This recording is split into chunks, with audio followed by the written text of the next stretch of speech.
My name is Judy Jenner, and today's speech was recorded specifically for SpeechPool to help my wonderful colleagues around the world practice interpreting. Now, this video is about a pretty sensitive topic, so if you don't feel comfortable hearing about that, let alone interpreting it, stop now. It's about sexual assault and rape allegations, but I think as an interpreter, you have to be pretty much able to interpret most things, even if they're of very sensitive nature.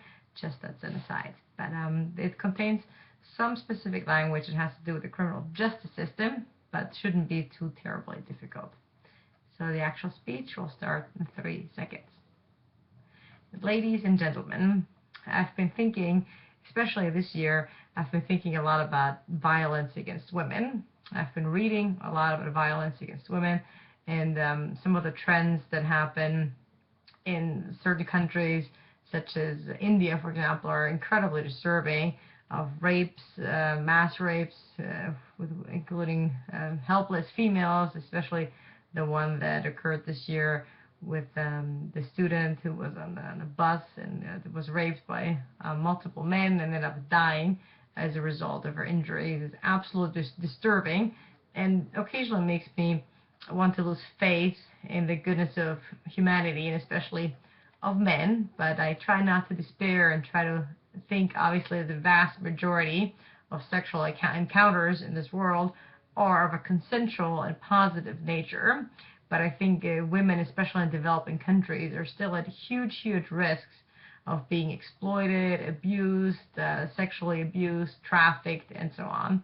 So I think that is probably, as I see it, one of the biggest challenges of the 21st century, to guarantee women's safety, women's sexual safety, which some countries have really failed at absolutely miserably. Now, I live here in the U.S., especially here in Las Vegas, which is a city that's often known for its excess and for its sinfulness and for its liberal attitude towards sex. Prostitution is not legal here in the city of Las Vegas, as opposed to what many believe, but it is legal in certain counties here in Nevada, including a county that starts about an hour west of Las Vegas. I've been thinking recently also about rape in this country, in some other societies that are very far removed in many ways from some of these developing nations, and these fears that women have that they can't even go outside without being a victim of sexual assault. I'm talking specifically about a couple of them, and here's one of them: college campuses. And I don't know if you've been following some of the news this year in 2015, there has been an increase of allegations of rape by women on some pretty high-profile college campuses, starting with one at Columbia University earlier this year. And this affected student turned the mattress on which she was raped, allegedly raped, into the symbol, kind of this performance art symbol of this women's struggle with sexual abuse. So she started carrying this mattress all over campus, and I think it's a very powerful statement, and I think any woman who has been raped is probably traumatized in some way for life, if not for life, for a very long time. So obviously rape is something that's absolutely destructive and terrible, and something that should be avoided at all costs. The question is, unfortunately, and how to do that. And in this Columbia University case specifically, it was a little difficult because the alleged perpetrator, and under the American justice system, everybody is innocent until they're proven guilty, is a German student who was studying in New York, and he said, look, this was a consensual relationship. We had consensual sex until I broke it off, and then she got obsessed with me, and I have these messages to prove it, these text messages and emails and whatnot.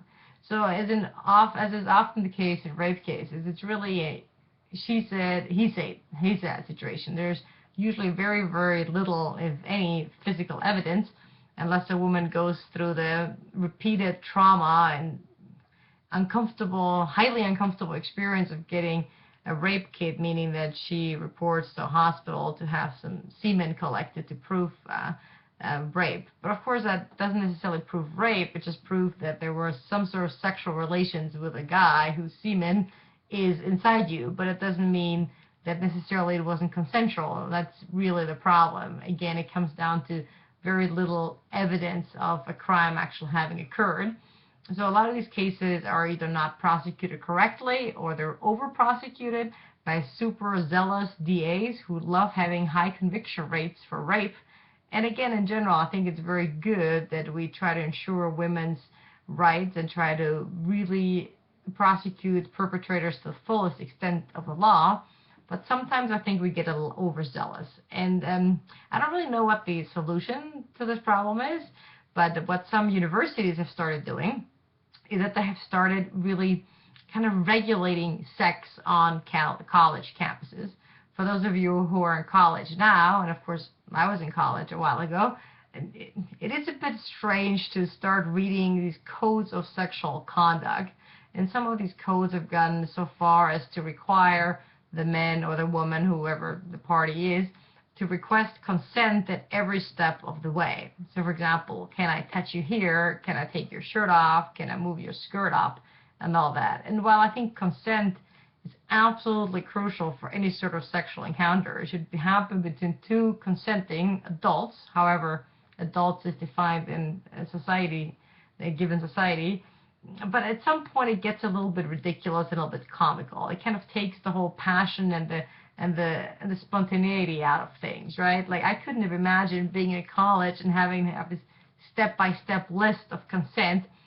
And so I think universities are just kind of getting scared because they don't want to get sued, so they're implementing some of these policies. But I just don't know if that's the solution. And what some universities have also done is they've started these internal investigations into alleged sexual misconduct and rape, which in a way obviously I think is laudable, and I think it's something that should happen.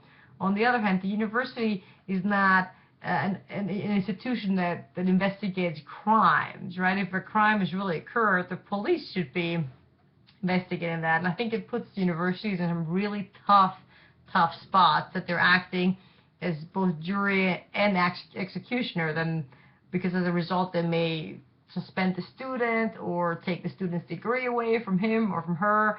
I just don't know if that is the role of universities. Actually, I do know that's not the role of universities. So this is a very complex issue, and I really don't know what the solution to that is.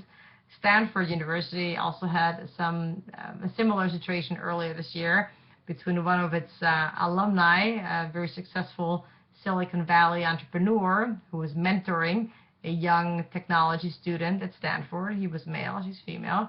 And he wasn't her instructor, but it was some sort of class with a mentoring component. And as oftentimes happens between consenting adults, these two ended up getting into a romantic relationship, and they traveled to Italy together. This Silicon Valley entrepreneur is very, very wealthy, offered the student a great lifestyle. That allegedly, well, at least according to both of them, had a great time.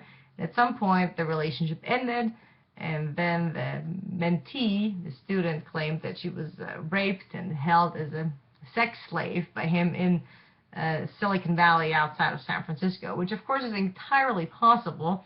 But when I read the story in the New York Times Magazine, my initial thought was, oh, what a creep, this is absolutely awful. Then I started reading more about it, and it just really isn't as clear-cut as you think. According to the accused, everything was 100% consensual, and now he has to rebuild basically part of his reputation from scratch because of these allegations. But there's been no police investigation, no charges pressed, nothing. It's basically just an allegation that has really far-reaching consequences on for his life. So I think the way college campuses handle rape is a work in progress, or even the way they handle sexual allegations of sexual misconduct is something that has to be worked on a little bit more in detail in the future. And again, I'm glad I don't have to write that public policy. And so to sum it up, I think it's very important that women, and of course men, are also always protected from unwanted sexual advances, and certainly from rape or any sort of sexual assault. But how exactly we do that, I think at the campus level, is still up in the air. Thank you so much for listening.